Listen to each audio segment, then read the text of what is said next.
Welcome back, pre-algebra students. This is how to work out the problems from lesson 91.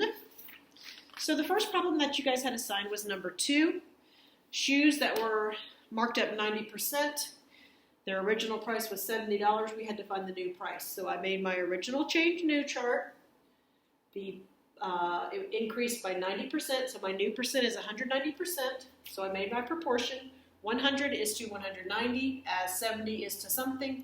I did my cross multiplying, and the new price of the shoes is $133. Okay, number 5. They give us the height of our cylinder, and they tell us how much the cylinder will hold. It's 15 centimeters tall. It'll hold 750 cubic centimeters of water. They ask for the area of the base. How would we find the area of the base? Well, here's our formula for volume. They already gave us the volume, and they already gave us the height, so we know V and we know H. So I can figure out B by dividing V by H. 750 divide by 15, and I would get 50 centimeters cubed, or squared rather. B, the formula transformed, we want to take V equals B times H, capital B, for the area of the base. To solve for capital B, I divide both sides by H.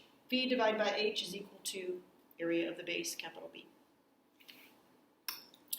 Number 7. Number 7 is a distribution and collect like terms problem. So we distribute first. 3 times x is 3x. 3 times negative 4 is negative 12. Plus positive x times x, positive x squared. Positive x times negative 4, negative 4x. My 3x and my negative 4x are the only like terms. Positive 3, negative 4 results in a negative 1x, negative x. I went ahead and wrote my expression in descending order. X squared minus x minus 12. Number 11, they give us this circle with a triangle in it. Okay? A asks for the area of the triangle. Well, the formula for area of a triangle, base times height divided by 2. Base times height divided by 2, you should have gotten 2 centimeters squared. B asks for the area of the circle in terms of pi. Okay? So area of a circle formula, pi times r squared. R is 2. 2 squared is 4. It said leave pi as pi. 4 pi centimeters squared. Then C asks for us to write the ratio of the area of the triangle to the area of the circle. So I did that. 2 centimeters squared is to 4 pi centimeters squared. My centimeters squareds reduce. 2 and 4 reduce. I get 1 over 2 pi for my answer. Number 12 is a collect like terms problem. Here's the original problem. Okay, hopefully you saw that x, y, x is the same thing as y, x squared, y, x squared. So this term and this term are like. I went ahead and just rewrote 3y, x squared minus 2x, y squared plus y squared. This term and this term are like. So I combine 3 yx squareds with one more yx squared, and that gives me 4 yx squared minus 2x y squared. Okay? Next, number 13. We have a radical problem. We're multiplying. 2 times radical 8 times radical 18.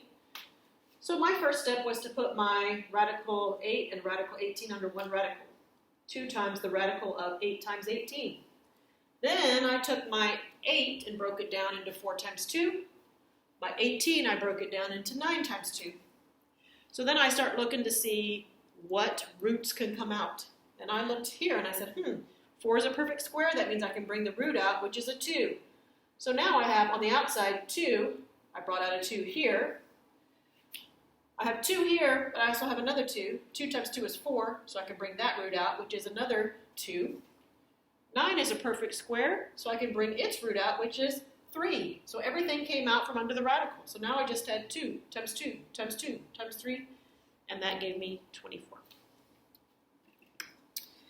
Okay, next, at number 15, We have two proportional signs. Okay, the first sign measures 15 by 12. The second sign is 5 feet long, but we don't know how tall it is. Okay, so they want us to figure out what x is in A.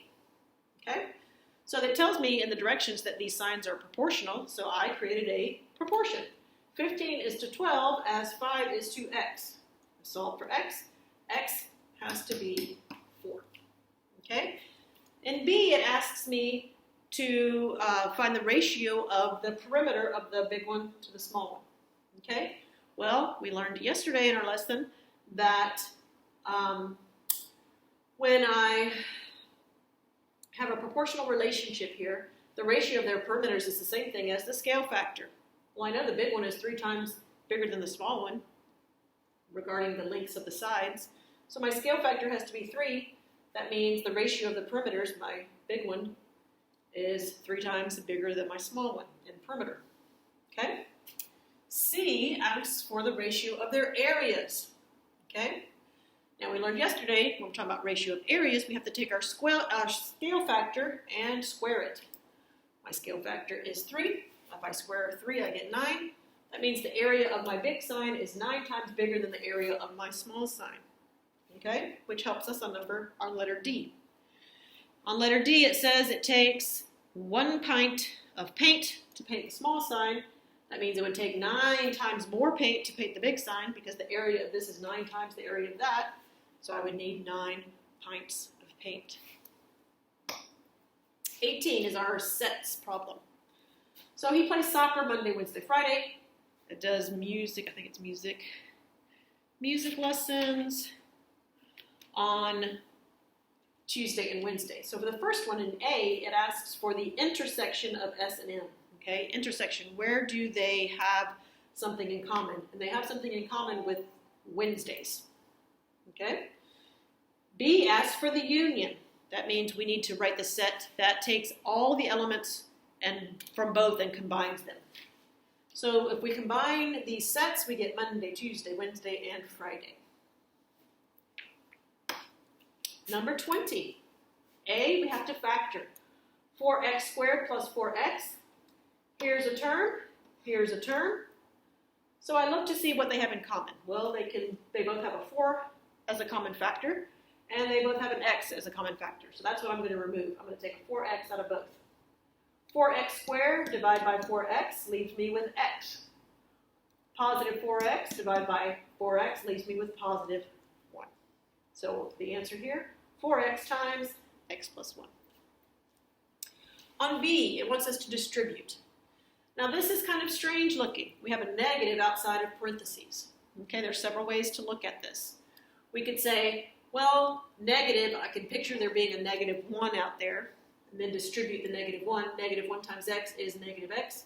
Negative 1 times negative 3 is positive 3. Or you could think about it as this, it means do the opposite of everything that's in here.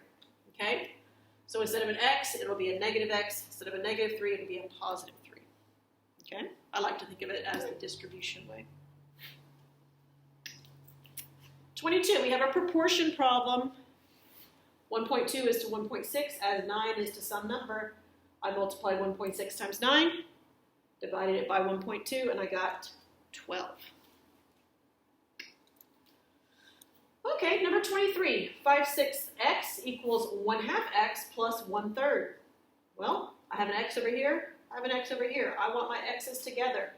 So I'm going to subtract 1/2 x from both sides. So subtracting it on this side gets rid of it. Subtracting it over here, 5/6x minus 1/2 x.